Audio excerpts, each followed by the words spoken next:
तपाईहरुले यसको नेतृत्व गर्न सक्नु भने फेरि यो राष्ट्रलाई पत्याउन जान सक्छ।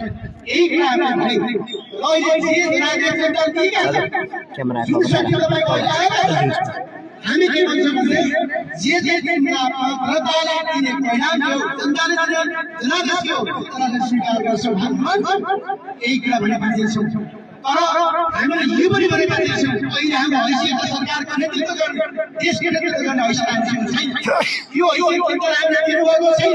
तर जनताले दिएको जिम्मेवारी भनेको राष्ट्रियताको पक्षमा उभिनुहोस् र तपाईहरुको अहिले यो व्यवस्थाको पक्षमा उभिनुहोस् र जनताले खोजेको विकासको पक्षमा उभिनुहोस् र सामाजिक न्यायको पक्षमा उभिनुहोस् र त्यो समृद्धिको पक्षमा उभिनुहोस् सुशासनको पक्षमा उभिनुहोस्। जनताले यही भनेका छन् जनताको पक्षमा उभिएर हामी सदनमा होस् या सडकमा होस् कदापि पनि तपाईको राष्ट्रिय एकताका विरुद्धमा कुनै पनि गतिविधिहरू हुन दिने छैनौँ।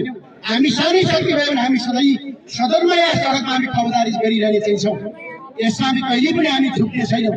त्यसपछि जनताको एजेन्डा जे छ जनताको मुद्दा जे छ जनताले खोजेका तीव्र विकास देशको तीव्र विकास हो छिटो विकास हो सधैँ हामी भारी बोकेर चाहिँ गाउँ गाउँमा हामी हिँड्न सक्दैनौँ। जनताले खोजेको विकास हो विकासलाई तीव्रता दिनका लागि र नेपालमा खोजेको जनताले आर्थिक समृद्धि हो यो देशमै रोजगारी सृजना हजारौं लाखौं जनताले चाहिँ यो देशमा रोजगारी खोज्ने जनताले त्यो खोजेको चाहिँ आर्थिक समृद्धि खोजेको चाहिँ छ। त्यसपछि यो देशमा चरम भ्रष्टाचार भएको छ। हामीले यो भ्रष्टाचारको मुद्दा उठाउने बित्तिकै हामीले सत्ता छोड्नु पर्यो सरकारबाट बाहिरिनु पर्यो। यो देशमा सदियौंदेखि तपाईको लामो समयदेखि तपाईको चाहिँ शोषण गरेका जनतामाथि दमन गरेका र जनताको नाममा त बर्बन लुट्न प्रकारका शक्तिहरूलाई छानबिन गर्ने र हिजोको अपराधहरू हिजोको भ्रष्टाचार गर्ने व्यक्तिहरूलाई एक तपाईँको चाहिँ कानुनी कठघरामा उभ्याएर हिजो राज्यबाट चाहिँ लुटिएको सम्पत्ति राज्यकै कोषमा दाखिल गर्ने उद्देश्यका साथ हिजो सरकारले निर्मम भएर त्यो अभियान अगाडि चलाएको चाहिँ थियो।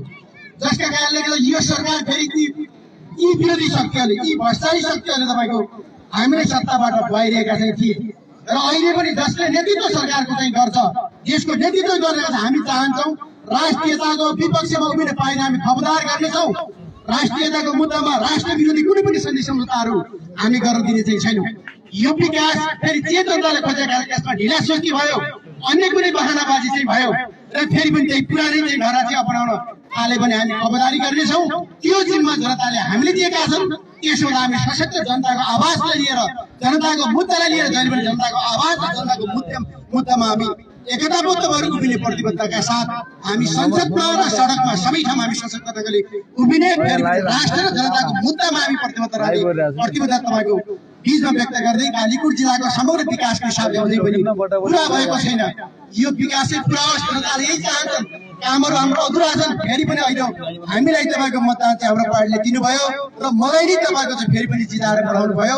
तपाईँहरूको सबैको आशा तपाईँले गरेको अपेक्षा मलाई थाहा छ।